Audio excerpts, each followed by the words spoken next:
اعوذ باللہ من الشیطان الرجیم بسم اللہ الرحمن الرحیم۔ وضو کے بعد نفل نماز پڑھنا۔ نبی کریم صلی اللہ علیہ وآلہ وسلم نے بلال رضی اللہ تعالی عنہ سے فجر کے وقت پوچھا کہ اے بلال، مجھے اپنا سب سے زیادہ امید والا نیک کام بتاؤ جسے تم نے اسلام لانے کے بعد کیا ہے، کیونکہ میں نے جنت میں اپنے آگے تمہارے جوتوں کی چاپ سنی ہے۔ بلال رضی اللہ تعالیٰ عنہ نے عرض کیا کہ میں نے تو اپنے نزدیک اس سے زیادہ امید کا کوئی کام نہیں کیا کہ جب میں نے رات یا دن میں کسی وقت بھی وضو کیا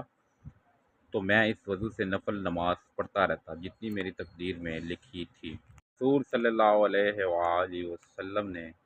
ارشاد فرمایا، بنی اسرائیل کے انبیاء ان کی سیاسی رہنمائی بھی کیا کرتے تھے،